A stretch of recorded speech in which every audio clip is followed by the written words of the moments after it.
Irmãos, daqui a pouquinho nós vamos continuar, a divisão das salas. Só quero apenas falar um pouco para todos sobre o tema que nós vamos estudar hoje, a partir do livro de Amós. É um tema que é importante para todos, departamento infantil e todos os departamentos da igreja, para toda a igreja. É sobre adoração em espírito e em verdade. Envolve a música, envolve o culto, envolve nossas vidas diárias em adoração e louvor. E de tal forma que eu gostaria, pedir que todos se envolvessem lendo o texto de Amós em casa durante a semana, até mesmo as crianças. Os pais devem ensinar a adoração. Durante esses dias, eu não sei quanto tempo vai durar o estudo desse livro, então nós estaremos revisando o nosso culto. Como tem sido o nosso culto na igreja do Catolé? Será que nós temos prestado um culto da forma correta? Nosso culto diário também, nossas atividades, é um tipo de culto também. Estaremos revisando a nossa música e todas as partes do culto, a partir desse profeta Amós, que trouxe várias profecias, esta profecia de forma geral, e um dos temas abordados por ele é esse, era a idolatria e a adoração verdadeira. O povo de Israel tinha regras, tinha rituais, fazia tudo certinho, mas Deus não estava concordando com nada do que eles faziam no culto. Um contemporâneo dele, o profeta Isaías, da mesma forma, questionou o culto deles também. Tinha toda a lei, todas as regras estavam certas. Todas as regras certas, inclusive eles excediam na lei. Mas Deus disse, não me agrado do culto de vocês. Então, diante disso, nós temos que revisar o nosso culto, a nossa vida, a nossa adoração. De vez em quando, é importante a gente tratar desse tema, adoração e louvor na igreja, o culto. Não só o culto, mas a vida também é culto. E tudo isso por meio de Cristo, que prestamos, somos devedores ao nosso Criador, o Deus Todo-Poderoso, o mesmo Deus de Israel é o nosso Deus. Então, venham as crianças aqui à frente. As crianças devem participar do culto, por isso que elas estão aqui participando da Santa Ceia. Claro que eles têm o espaço do departamento infantil, é importante, mas os pais têm que estar ensinando, às vezes com a criança do lado, ensinando a cultuar. É importante a gente ensinar nossos filhos a cultuar. É verdade que eles devem aprender em casa. Se eles têm um culto doméstico, é um bom treinamento para a igreja. Em casa eles escutam, eles aprendem. Quando chega na igreja, eles se adaptam à metodologia, seja no departamento infantil, seja no culto. Mas mesmo assim é importante trazer bebês, às vezes, para o culto para eles aprenderem. Claro que faz barulho, a igreja tem que ter paciência, mas todos sabem que estamos educando as crianças. Então, Deus nos ajude a nos educar cada vez mais. Sempre temos o que aprender sobre esse tema. Oremos. Senhor Deus, abençoa o departamento infantil, abençoa essas crianças, que elas possam aprender cada vez mais, Senhor, quem é Deus, a adoração, o louvor, as nossas fraquezas, nossos pecados. Somos todos limitados, mas temos um Deus grande, forte e poderoso. Abençoa cada um dos professores e suas vidas, suas famílias, em nome de Jesus. Amém. Podem subir. A sala da UPA vai funcionar normalmente com o professor Olaci. A mocidade, pastor Érico? A mocidade também funciona com o pastor Érico. Poderão seguir, jovens e adolescentes, para a sala de vocês. Os que ficarem aqui, vamos abrir a palavra do Senhor no profeta Amós.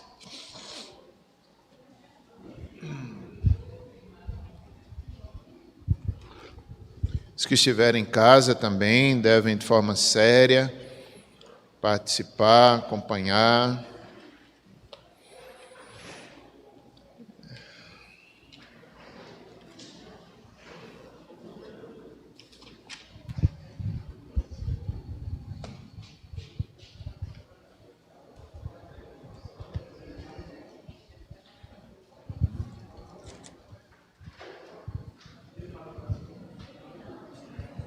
Bom, meus irmãos, vamos ler todo o capítulo 1 até o capítulo 2, verso 3.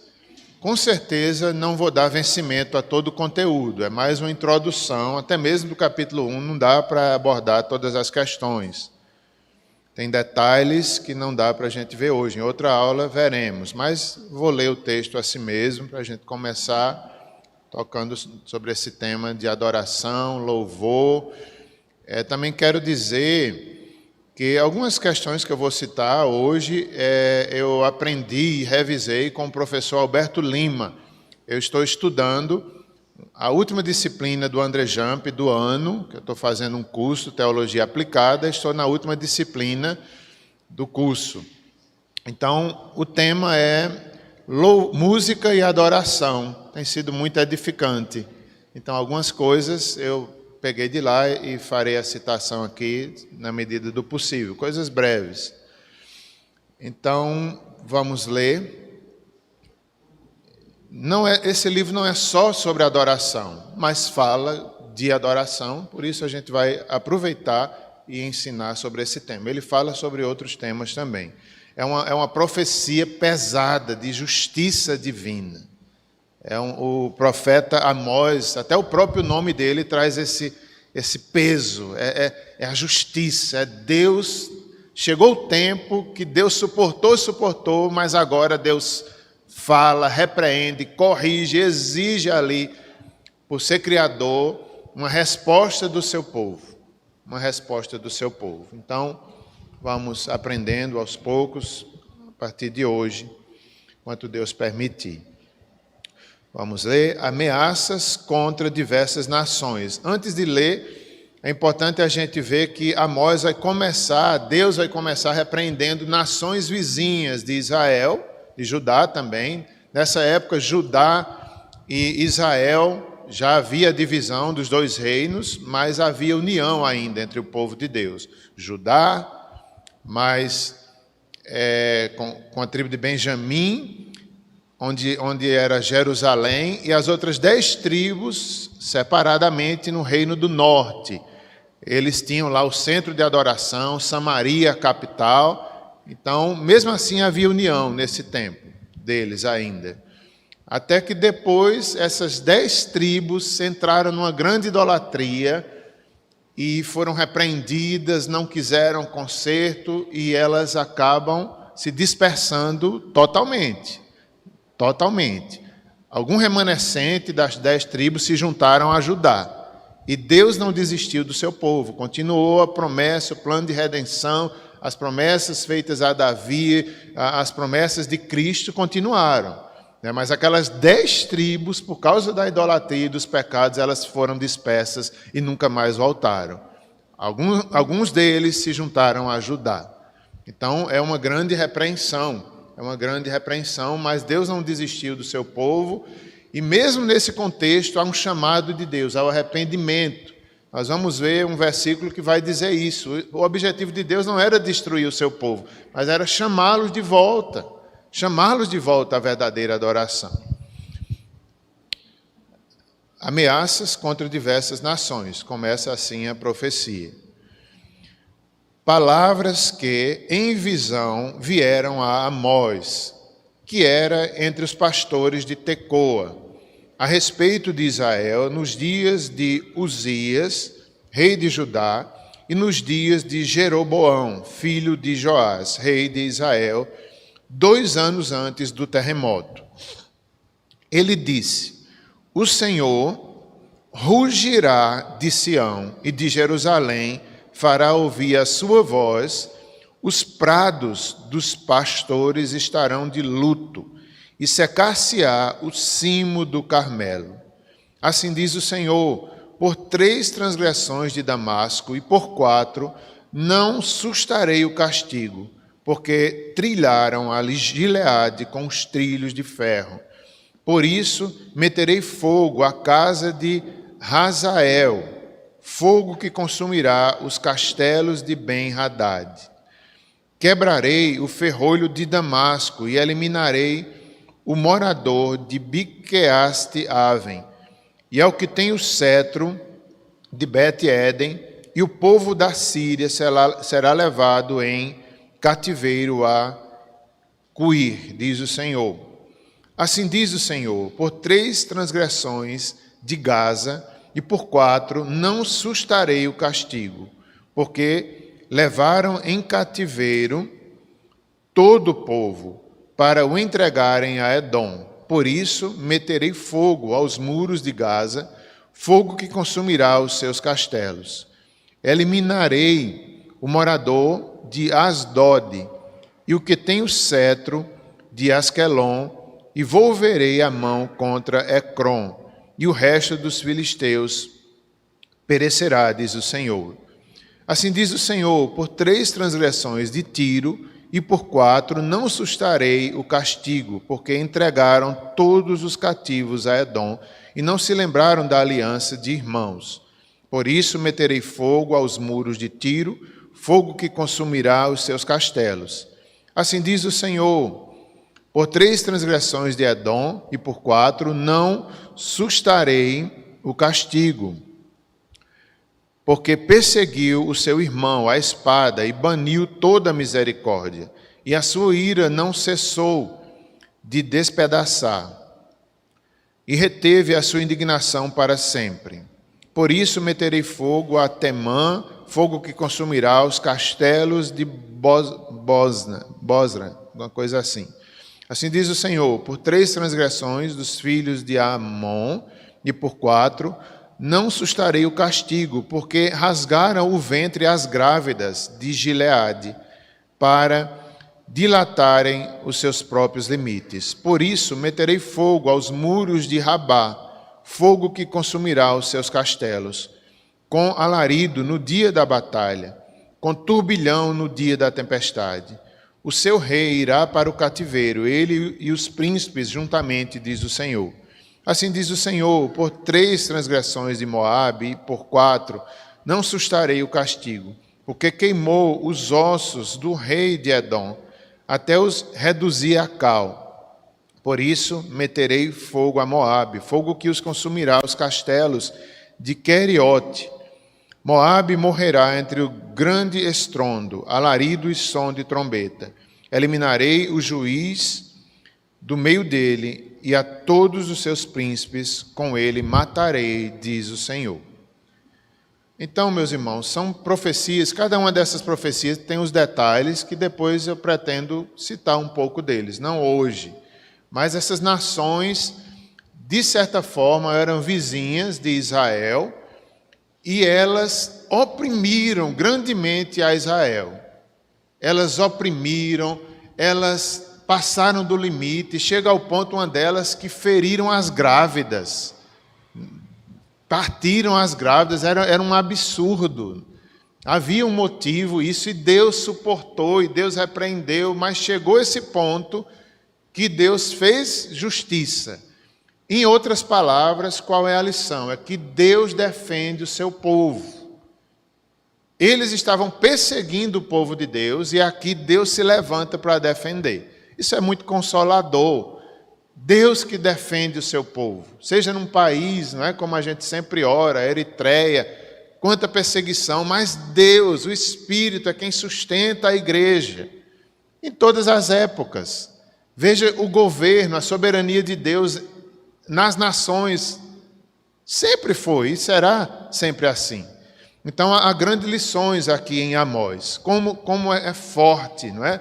Essa expressão em cada profecia, quando diz por 3 transgressões e por 4, é um termo geral da profecia. Na verdade, é como se o profeta, Deus, estivesse dizendo por muitas transgressões. Deus já tinha repreendido, Deus já tinha dado chance, mas eles não queriam conserto. Então, é como se dissesse, por muitas e muitas vezes, por muitas e muitas transgressões, chegou o tempo de Deus agir. Deus parece duro, mas Deus também faz justiça. E essas nações são aqui o início da profecia. Na verdade, o centro é Israel, é Judá, principalmente Israel, essas 10 tribos que estavam mais desobedientes. Então, vamos lá. O livro vai falar todas essas questões até que chega num ponto do culto. Começa pelas nações, depois Judá, depois Israel e começa a dizer os pecados deles. E um dos grandes pecados era a adoração, era o culto, era a idolatria. E assim Deus vai corrigindo, vai disciplinando e vai ensinando. Por isso que nós devemos ter tanto cuidado sobre a nossa adoração. Nós nascemos para adorar, o Senhor nos criou para o louvor da sua glória. Devemos ser gratos, devemos adorar na nossa vida particular, na nossa vida em culto. A adoração a Deus é muito importante. Há alguns versos que eu quero citar da palavra de Deus. O primeiro deles, se quiserem abrir na Bíblia, eu serei breve na citação, é o Salmo 29, 2. Quem quiser abrir a Bíblia, pode abrir. Então diz assim: tributai ao Senhor a glória devida ao seu nome, adorai ao Senhor na beleza da santidade. Glória e majestade estão diante dele, força e formosura no seu santuário. Salmo 96, 6. Adorai ao Senhor na beleza da sua santidade. Tremei diante dele todas as terras. Salmo 96, 6. Então, veja que o livro dos Salmos nos ensina muito sobre a adoração. Eram poesias cantadas, orações cantadas no contexto de culto. E os Salmos aqui apontam: tributai ao Senhor, dai ao Senhor a glória devida ao seu nome. Ele merece.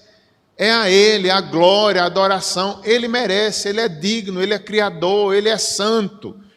E uma das características que nós devemos lembrar no culto, na vida, é que Deus é santo. Qual a nossa visão de Deus? Na hora, por exemplo, na hora que estamos no culto, o que é que a gente pensa sobre Deus? Qual é o nosso conceito de Deus? Tem muito a ver com a forma que nós adoramos. Porque, inclusive, Jesus falou à mulher samaritana: vós adorais na Samaria o que não conhecem. Os judeus adoravam o que conheciam, por quê? Porque eles tinham Moisés, eles tinham os profetas.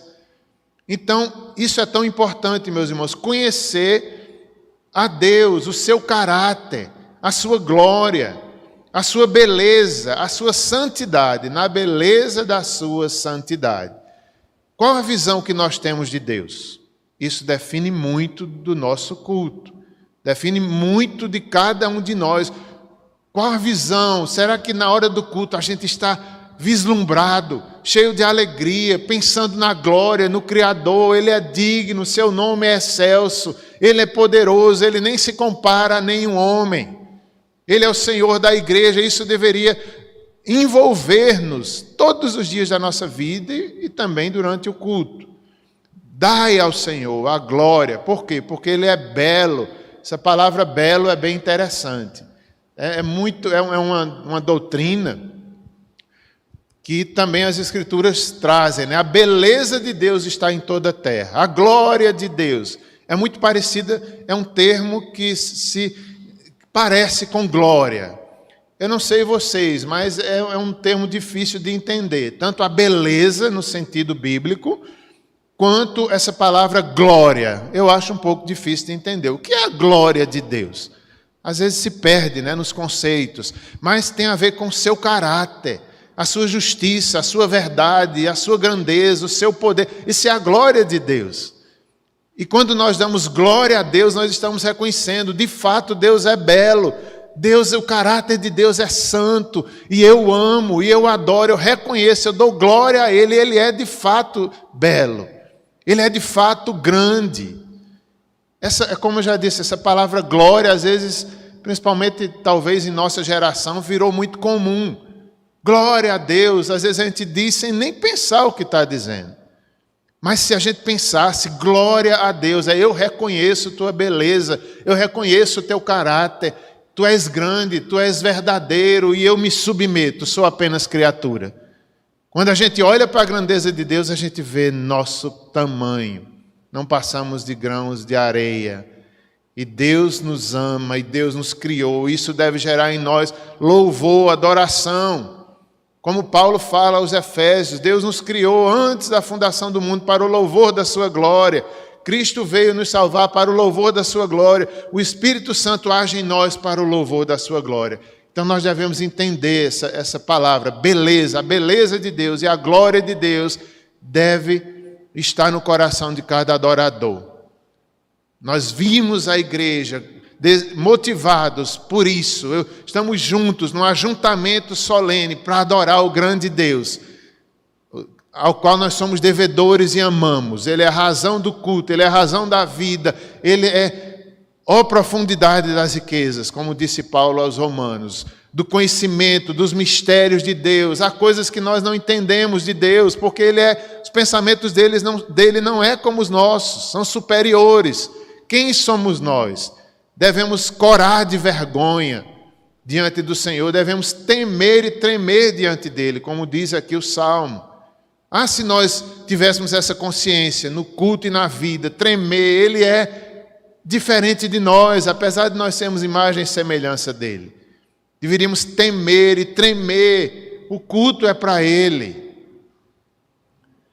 A glória devida ao seu nome, adorai-o na beleza da santidade, glória e majestade estão diante dele. Que glória, que majestade, que poder, nós deveríamos ficar deslumbrados diante do poder de Deus. Como às vezes a nossa visão de Deus é pequena, não é, irmãos? Pequena, e a gente foca noutra coisa, foca na música, que se der tempo eu vou falar um pouquinho disso hoje, ou então outro dia, né? A gente foca na periferia, na música, que é importante, que faz parte, mas às vezes a gente olha mais para o arranjo, olha mais para a beleza do instrumento. Inclusive, já que eu falei nisso, vou adiantar um pouco, né? Alguns teólogos no passado, alguns deles tinham medo da música, como Agostinho. Por quê? Porque ele sabia que a música era tão bela que os adoradores podiam trocar. Em vez de olhar para Deus, olhava para o arranjo musical. Alguns deles chegaram ao ponto de não admitir música na igreja. Por isso, vamos cantar ou a capela ou então só no coração. Imagine como é cantar só no coração. Mas não é que a música fosse errada, era o medo dos adoradores confundir. Isso é um alerta para nós. Às vezes a gente confunde a criatura com o Criador, seja na música, seja na cultura, seja na arte. Tudo deve ser para o louvor. A gente é que faz errado. A adoração. A gente é tão limitado que a gente se encanta com a beleza da música. Daqui a pouco a gente, seja pelo ritmo, seja pelas palmas, não é que é errado, mas às vezes desvia de Deus. A música, a gente não vê a música, não é? A gente não vê Deus. A música é só um exemplo de como a gente tem que ser cuidadoso. Porque o foco é Deus, não o homem, não aquilo que o homem criou. Permitido por Deus, é claro. Glória e majestade estão diante dele, força e formosura no seu santuário. Adorai ao Senhor na beleza da sua santidade. É o maior dos atributos, a santidade de Deus. A grandeza de Deus é santa, a verdade de Deus é santa. A justiça de Deus, como a gente vê aqui em Amós, parece pesada. Como é que Deus faz isso? Como é que Deus repreende as nações? Mas é santa. É o atributo dos atributos, é santo. A justiça de Deus não é como a nossa.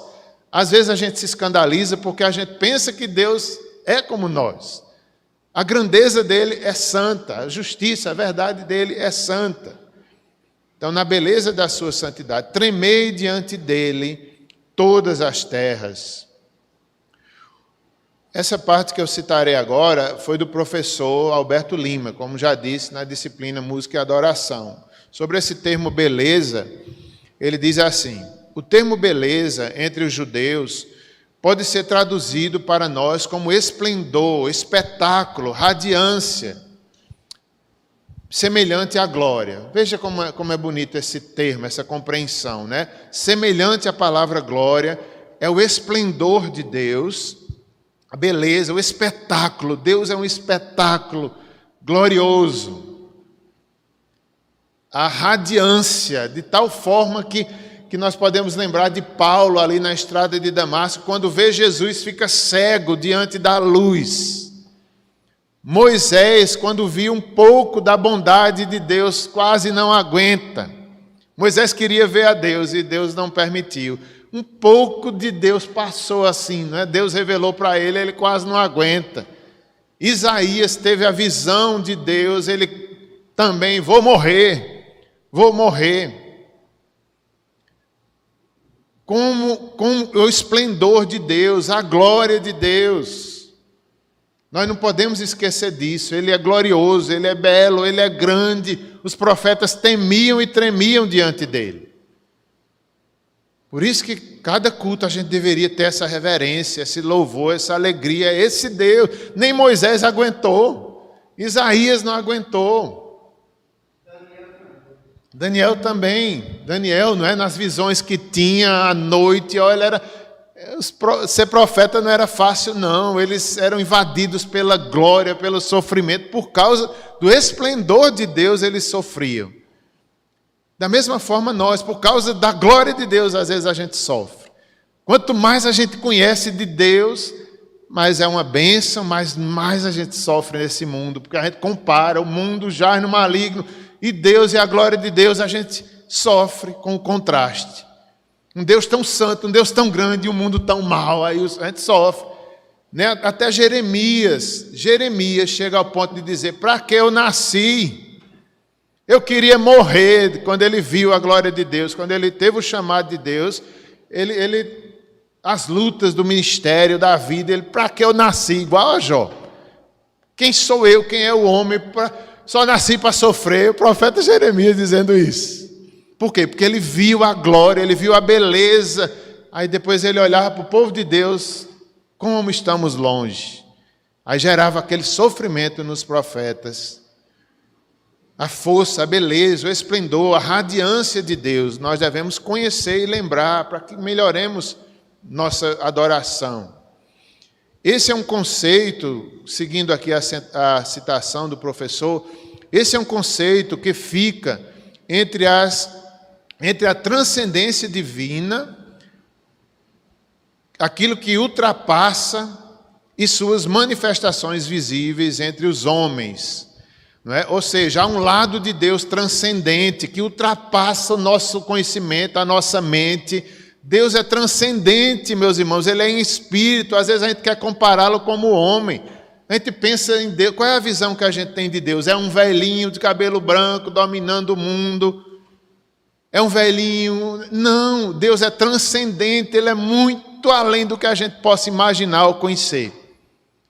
Não podemos esquecer isso, é esse Deus que adoramos, por isso que esses profetas sentiam isso, a glória era grande demais, Ele é transcendente, Ele não é nosso igual, Ele é soberano, Ele governa sabiamente, Ele está no trono, precisamos ter isso em mente, isso fortalece a gente, isso fortalece nossa adoração. Deus é transcendente e as suas manifestações visíveis entre os homens, Deus se revela. Aos profetas se revela a nós pelas Escrituras, se revelou em Cristo Jesus, o Verbo se fez carne, o Verbo da vida. Então são as manifestações visíveis de Deus, gloriosas também. A natureza, Deus se revela pela palavra, Deus se revela pelas profecias, Deus se revela pelo mundo. A terra está cheia da sua glória. O firmamento, a criação, mostra os atributos de Deus. Para um israelita, o mundo natural e a história, a cultura humana estavam ligados entre si. Eu achei isso aqui tão importante, né? Um israelita daquela época e de outras épocas também, eles, por terem a lei, por terem muito conhecimento de Deus, eles não diferenciavam muito a teologia da vida. Então, eles procuravam fazer tudo, a música, a cultura, vamos dizer, os esportes, a arte, era adoração a Deus. Eles não tinham muito essa diferença. Eles procuravam fazer para a glória de Deus, em santidade. Em santidade. Segundo o professor, eu achei interessante isso, né, pelo conceito grego, talvez, que influenciou muita coisa, a gente perdeu essa noção, então a gente faz muito a diferença entre a adoração e a vida secular. É como se a beleza fosse desassociada da santidade. E é isso que às vezes gera a idolatria, quando a gente fica embelezado com alguma coisa do mundo que de fato é belo, mas não é santo e nos trai. Isso é tão interessante, esse conceito. Na verdade, nós deveríamos viver toda a vida em santidade para a glória de Deus. Seja no culto, seja na vida, seja na música, né? Os judeus tinham essa consciência em comer uma fruta, em beber um vinho. Glória a Deus! É adoração, foi Deus que nos deu, é a provisão de Deus, o trabalho, bênção de Deus, em santidade, em adoração ao Senhor. E nós perdemos um pouco isso, deveríamos fazer tudo em santidade, nosso trabalho santo, nossa comida, nossa alimentação, nossa mesa, é provisão de Deus, tudo é adoração a Deus. Eu achei interessante esse conceito. O que harmonizava essa ideia, essas duas esferas, a vida comum e a santidade de Deus, era o próprio poder de Deus. Esse triunfo do propósito divino que unia as partes da vida num todo harmonioso, era a experiência que os judeus chamavam de beleza. Isso era algo próximo do conceito de shalom, ou paz, plena harmonia entre todas as coisas.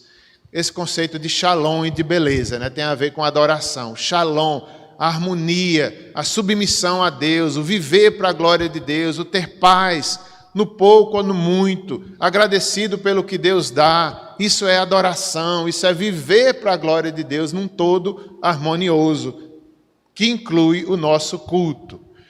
Também era interessante que para o judeu o culto era o centro, digamos assim, da vida deles. Aquilo que tinha no culto refletia durante a semana. As doutrinas que eles aprendiam deveriam refletir na vida deles. E não é diferente hoje, meus irmãos. O culto, né, Deus nos fortalece, nos abençoa, mas continua na segunda-feira. A glória, a beleza de Deus, ela está em nós, mesmo na segunda-feira. E devemos viver uma vida de santidade.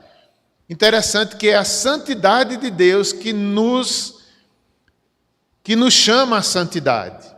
Não é porque nós somos santos que nós vamos conseguir adorar a Deus. Não, é o contrário. Deus é tão santo que nós somos impactados, santificados e chamados à adoração pela graça e pela santificação do Espírito Santo. Então, isso é interessante também. Quanto mais nós conhecemos de Deus, mais impactados e mais santos nós queremos ser. Por isso que a Bíblia diz, sede santo, que o vosso Deus é santo. A santidade de Deus deve nos impactar. Eu preciso conhecê-lo mais, eu preciso adorá-lo melhor. Eu quero viver para a glória de Deus, porque esse Deus é tão santo, tão grande, que ele é digno de adoração. Amós, como já lemos aí no início, né, esses primeiros versos, vou dar uma passadinha aqui naquilo que der para abordar hoje. Mas como foi lido aí, no verso 1 de Amós, esse homem foi chamado, como diz aí, em visão. Verso 1, vieram a Amós, que era entre os pastores de Tecoa, a respeito de Israel, nos dias de Uzias, rei de Judá, e nos dias de Jeroboão, filho de Joás, rei de Israel, 2 anos antes do terremoto. Eu vou ler até o 3, eu acho que só vai dar para ir até o 3. Ele disse, o Senhor rugirá de Sião e de Jerusalém, fará ouvir a sua voz, e prados dos pastores estarão de luto, e secar-se-á o cimo do Carmelo. Assim diz o Senhor. Não, até o 2 mesmo, só o verso 1 e 2, acredito que a gente vai ficar por aí. Então vamos lá. Contemporâneos de Amós eram os profetas Oséias e Isaías. Era uma época muito boa, muito farta de Israel e de Judá. Então, apesar disso, apesar dessa grande ascendência, o que era que estava havendo? Alguns dos inimigos de Israel, como a Síria, por exemplo, Egito e Babilônia, estavam em declínio. A Síria num declínio momentâneo, depois ela volta a ter força de novo. Então, cerca de 40 anos não houve muita guerra, houve paz em Israel, e eles cresceram, prosperaram no tempo do rei Uzias e de Jeroboão, né? Um rei de cada lado, um do norte e outro do sul. E isso aqui é uma coisa importante, meus irmãos. Às vezes, quando tudo vai bem, como era o caso aqui, a adoração estava fraca. Olha que tristeza. Havia prosperidade, o reino, os inimigos, a Síria não atacava, a Babilônia estava fraca, o Egito estava fraco, então eles relaxaram. Que tempo bom, que tempo próspero, que tempo maravilhoso, e a adoração, a idolatria reinou em Samaria, reinou. E Deus levanta esse profeta, que era de Judá, de um reino do sul, e ele profetiza mais para o reino do norte. Então, Deus levanta soberanamente. Ele não era um profeta, digamos assim, que participava das escolas de profeta da época, porque havia aquelas escolas, aqueles estudos, né, que eles tinham, as escolas de profeta. Oséias não participava. É como se fosse hoje, ele não era seminarista, ele não fez seminário.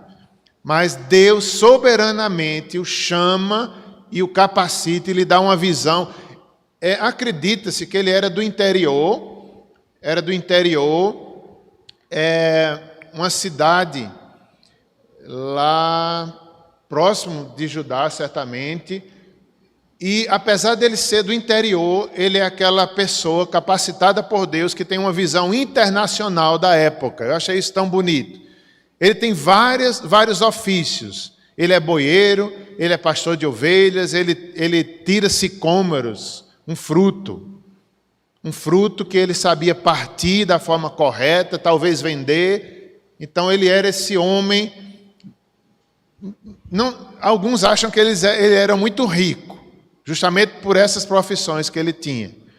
Outros, talvez a maioria, ache o contrário, que ele era um simples empregado, colhedor de sicômoros. Não importa, o importante é que Deus o chamou soberanamente. E ele traz essa mensagem que foi reconhecida por Israel, por trazer aspectos da aliança, da redenção, de tal forma que ela foi registrada no cânon do Antigo Testamento e reconhecida pelos judeus. Então foi um profeta reconhecido, apesar de não estar na escola dos profetas. Mas profetizou algumas profecias semelhantes à de Joel, era reconhecido também por seu ministério. Quais eram as ameaças, né, no caso dos pecados? As ameaças não, os pecados de Judá e de Israel principalmente. Israel aqui, eu estou me referindo às 10 tribos do norte. Era a idolatria e a injustiça social. Eram os pecados principais do povo de Deus naquela época. Depois nós vamos ver, em aulas futuras, detalhes desses pecados, né? Mas, em suma, era isso. Era a idolatria, a falta da adoração. E, como já disse, tudo estava bem. Eles estavam ricos e prósperos e, a adoração longe.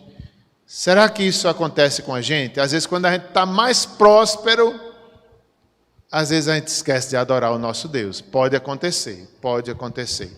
Havia a falsa religiosidade, tendo forma de piedade, negando-lhe, entretanto, o poder, como nós vemos Paulo dizer a Timóteo, no 2 Timóteo, capítulo 3 e 5. Veja como isso aqui é importante, irmãos. Pode acontecer conosco, no nosso culto. É uma falsa religiosidade. Tem forma de piedade, nega-lhe, entretanto, o poder. Eles mantinham a formalidade de rituais da lei, até excediam nisso. No entanto, a idolatria era muito comum. a violência e a injustiça. E é isso, meus irmãos, isso pode acontecer conosco. Nosso culto ser cheio de formalidades, cheio de regras, todas certas e corretas estabelecidas por Deus, mas Deus não se engana. Deus não se engana. A gente pode cantar a música certa, abrir o texto bíblico certo, mas Deus lá de cima. Então, Deus não se engana pelos nossos rituais, por nossa adoração litúrgica. Chega ao ponto de Deus dizer, em palavras humanas, eu não aguento o barulho dos vossos cânticos, é um ruído aos ouvidos de Deus. Eu não aguento, né? Como se Deus, não nessas palavras, né? Eu estou dizendo nas minhas palavras, mas é como se incomodasse a Deus, toda aquela, eles tinham rituais, o tabernáculo, o templo estava aberto, havia sacrifícios, havia a lei de Moisés, havia o Pentateuco, havia os sacerdotes, mas aí Deus dizendo, não me agrado do vosso culto. E Paulo fala a Timóteo, né, que eles tivessem cuidado com isso, com a falsa religiosidade, porque tinha forma de piedade. Do mesmo jeito hoje, na igreja, a gente pode chegar na igreja, às vezes a gente já chega com a cara de piedade. Né? Às vezes a gente vem, vamos dizer, brigando no meio do caminho, quando chega na igreja é a cara de piedade. Amém, é Pai do Senhor, aí se ajoelha, aí é como se Deus lá de cima dissesse, ninguém me engana. Né? A gente chega com cara de piedade, com a Bíblia desse tamanho, na mão, Pai do Senhor, né? Tô brincando assim, mas coisas parecidas, né? Às vezes com as vestes aqui, ó, um paletó, uma gravata bem engomado, vou adorar a Deus, uma saia que cobre até os tamancos, como eu ia dizer, até os tamancos. Ai, Deus, isso não garante nada, não garante. A gente se engana, né? A gente acha que sim. Claro que a gente deve ter cuidado até mesmo com as vestes, é verdade, que a gente até deve ter cuidado, para não usar umas vestes que vão escandalizar, ou que vão focar muito em nós, né? E às vezes atrapalha os fracos que vêm adorar o Senhor. Até as vestes a gente deve ter cuidado, mas não achar que isso eu estou melhor do que os outros, ou que eu estou adorando a Deus mais por causa disso. É confiar naquilo que é humano. Então tudo isso nós devemos entender. É forma de piedade, entretanto, nega o poder de Deus. Encontramos em Amós o Deus Criador. Ele é Deus e não há outro. Ele não tolera a idolatria. Nós vemos aqui em Amós que a adoração falsa é a adoração a demônios. Olha como é forte, meus irmãos.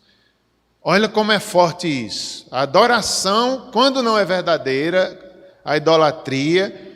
E aqui nós devemos lembrar que idolatria não é só imagem de escultura, que as pessoas se dobram, não. Tem tanta idolatria, começar de nós, dentro do nosso coração.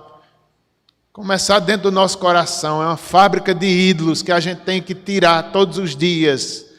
Ídolos e ídolos que a gente tem, que a gente não imagina, que a gente se surpreende.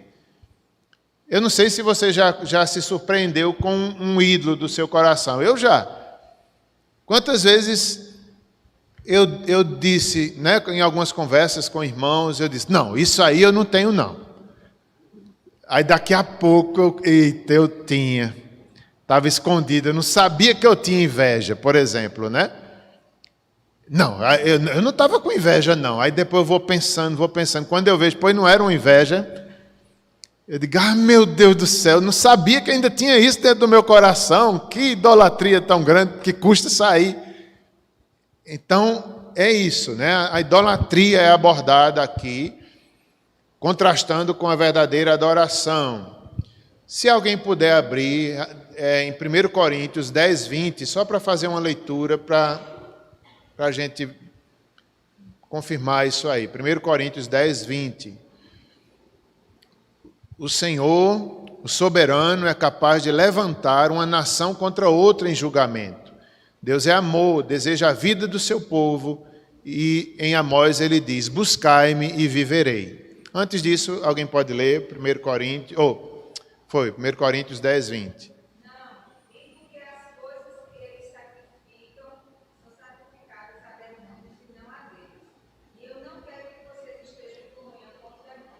Olha só, as coisas que os idólatras sacrificavam, achando que era a imagem, achando que era um Deus, eram demônios. E Paulo disse: eu não quero que vocês façam isso, porque é o Deus criador, soberano, único, digno de adoração. Sim, como eu estava seguindo aqui, em Amós nós vemos o Senhor soberano entre as nações. Ele é capaz de levantar uma nação contra outra em julgamento. Isso aqui é tão forte em Amós também, né? A Síria e outras nações, Deus levanta para trazer justiça uma à outra contra os pecados de Israel. Então Deus é soberano. Depois Deus repreende a própria Síria. A gente não entende. Como é que Deus usa a Síria como chicote e depois repreende a própria Síria? A gente fica sem entender. Mas porque o julgamento de Deus é maior do que o nosso. Isso aí é a soberania de Deus entre as nações. Por isso que nós o adoramos, que Ele é maior, Ele governa todas as nações. Não há outro. Deus é amor. Em Amós nós encontramos um Deus de amor, apesar dele estar ali numa disciplina. Ele desejava a vida do seu povo. Em Amós 5,4, Deus vai dizer ao seu povo: buscai-me e vivei. Deus não queria destruir o seu povo. Deus estava chamando ao arrependimento, até mesmo essas nações. Buscai-me e viverei. Essa era a palavra de Deus. Mesmo num contexto desse, Deus estava... irmãos, era ainda misericórdia. Encontramos em Amós misericórdia. A gente se assusta com a justiça, mas Deus está ali em misericórdia. Vejam que ia ter um terremoto depois de 2 anos da profecia. Então era Deus em misericórdia, avisando antes. Se arrependam, vem aí o terremoto. E ainda era misericórdia, ainda era amor de Deus chamando o povo. 2 anos antes Deus avisa aqui através do profeta. Palavras que em visão vieram a Amós, né? O comentarista Matthew Henry, que estou aqui com o comentário, que eu estudei nele, ele fala assim, né, que falando sobre a visão de Amós, às vezes a gente não entende como foram essas visões dos profetas, né? Deus dava aquelas visões, eles ficavam abalados às vezes, caíam como morto, temiam, mas Deus consolava. Então aqui Deus dá uma visão a ele, e é uma visão que, nas palavras do comentarista, é como se eles pudessem ver as palavras. Quem é que vê palavras? Claro que a gente lê, né, e vemos as palavras aqui, mas numa visão, vê as palavras, vê a revelação de Deus. E o comentarista compara, né, a Jesus, a palavra viva, ela foi vista pelos homens. É algo espiritual, mostra a fé do profeta que estava fortificada, fortalecida. Não é através da fé que nós vemos as promessas de Deus, que nós cremos nele. Então é um ato de fé também, é pela fé que Deus deu aquelas... Por meio da fé que Deus deu aquela visão ao profeta. Ele era entre os pastores de Tecoa, então acredita-se que era um tipo de ovelha com uma lã fina, que ele cuidava, e por isso alguns acham que ele era rico. Colhedor de sicômoros, talvez rico, né? Colhedor de sicômoros, sim. Então ele estava ali dentre os pastores, e a visão foi a respeito de Israel nos dias de Urias, rei de Judá, e nos dias de Jeroboão. Deixa eu ver aqui um pouco mais sobre essa questão do chamado dele. Alguns comentaristas acham que ele era rico, e por isso acreditava-se que ele tinha que deixar toda aquela glória para ser profeta. Então não é fácil, às vezes, deixar a profissão, deixar as ovelhas, deixar o lucro, assim como os apóstolos fizeram. Alguns deles deixaram as redes, a sua profissão, alguns deles também coletor de impostos, Lucas, um pesquisador, talvez um cientista, um médico. Então, o chamado de Deus é maior do que tudo, apesar de tudo ser importante. Tudo é importante. Pescar peixes é importante, mas Deus os chama para pescar homens. Então, é algo maior do que o profeta. E ele se submete, sendo ele rico ou pobre. Se ele foi pobre, também é de se admirar, não é? A entrega, a ousadia, a confiança. Deus o tira lá como tirou Davi, lá cuidando das ovelhas. Aí Deus, vem Davi, vem Amós. Que bonito também, o chamado de Deus, seja ele rico ou seja ele pobre, vem. Deus soberanamente quis usar Amós. E é interessante alguns comentários sobre isso, né, que às vezes a gente julga os profetas pela sua profissão anterior. O profeta cuidava de ovelhas, então não tem valor esse profeta, não. Mas, na verdade, não. Deus que dá o dom, Deus que deu a visão, Deus que capacitou. Nós não devemos julgar nenhum profeta pela sua profissão anterior, mas pelo chamado de Deus. Ele era de Tecoa. Não é o Amós, pai de Isaías, do profeta Isaías, que às vezes algumas pessoas acham que ele é o pai de Isaías. Não, eles são contemporâneos. O pai de Isaías, apesar de ter o mesmo nome, é outra pessoa e o nome tem outro significado no original.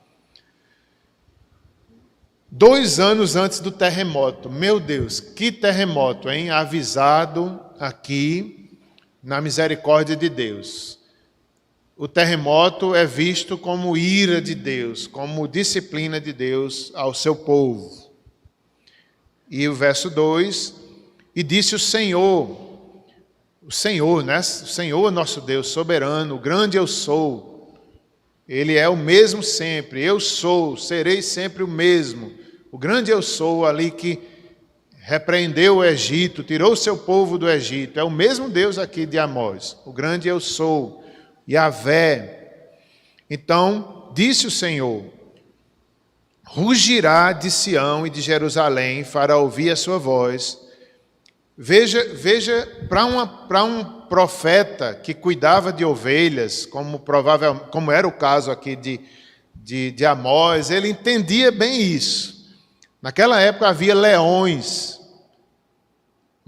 mais do que hoje, certamente, naquela região. Hoje eu não sei nem se existe mais por lá. Mas havia, eles, como pastor, ele tinha que enfrentar leões, ursos, talvez, como Davi enfrentou. Então, normalmente o leão, antes de atacar uma ovelha, ele rugia e gerava um medo nos pastores e nas ovelhas também. Então, era como ele estava dizendo, né? O Senhor vai rugir, o leão da tribo de Judá vai bradar, é uma hora de justiça. Quem não temerá o seu nome? As ovelhas de Israel deveriam temer e tremer, e se arrepender e buscar o Senhor. O leão vai rugir. Não sei se vocês já viram um rugido de leão. Eu já vi poucas vezes num circo lá perto de casa. Tinha uma leoa. Às vezes à noite ela dava um rugido que de casa dava um frio na barriga, né? De longe. E outra vez foi morava em Recife, no seminário, na época de seminário. Papai foi lá e a gente foi para o zoológico.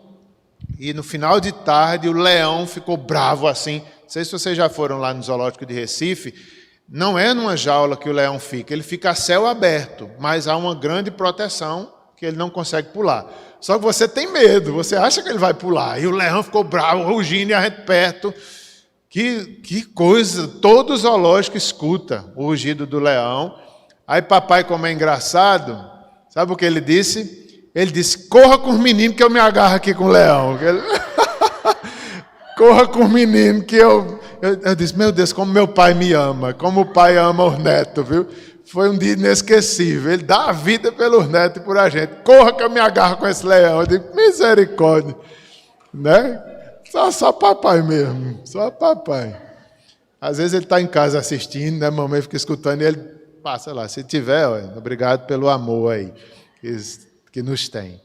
Então, meus irmãos, aqui não é um leão humano, é Deus rugindo. Israel, se cale. O grande Deus, o soberano, Ele é santo, Ele está rugindo em santidade, defendendo o seu povo, isso é maravilhoso. Lá Pedro vai dizer que o diabo é como o leão, ruge, mas não é leão, ele imita o leão. Ele ruge, ele mente, ele engana, mas nós não devemos temê-lo. Às vezes, o falso leão ruge, a gente teme, a gente sofre, mas nós devemos lembrar que é só ameaça. Quem defende o seu povo é Deus, é o verdadeiro leão da tribo de Judá. Não são as ameaças que a gente escuta todo dia, leão ruge para um lado, má notícia do outro. Isso é falso leão rugindo. Como a gente teme às vezes. Como a gente teme. Às vezes a gente se abate, às vezes a gente só olha o falso leão rugindo e a gente acredita. Está vendo? Estou com medo. Olha, vai acontecer isso. É falso leão. É falso leão. Devemos olhar para Deus, que é tudo isso que Amós fala, soberano, governante, amoroso, misericordioso, justiça. Nossos olhos devem estar nele, nossa adoração é somente a ele. Então, o restante do versículo, para a gente finalizar, o 2, seria um tempo tão difícil, né? O terremoto e os prados dos pastores estarão de luto. E, pelo que eu vi, esses prados eram um tipo de vegetal. Eu não sei se árvores, eu não entendi bem. Mas era um vegetal que até esses vegetais seriam abalados. Era uma grande seca, em outras palavras. Tão grande que até o cimo do Carmelo, o Monte Carmelo, que era fértil, havia pomares, havia laranjas, havia outros frutos, até lá iria secar. Que tempo difícil. Que tempo difícil. Então, lembremos aqui, eles estavam numa grande prosperidade. 2 anos antes, Deus fala do terremoto e diz que ia acontecer isso. Para o povo voltar, e aprender a verdadeira adoração. Meus irmãos, e assim vai, vou finalizar.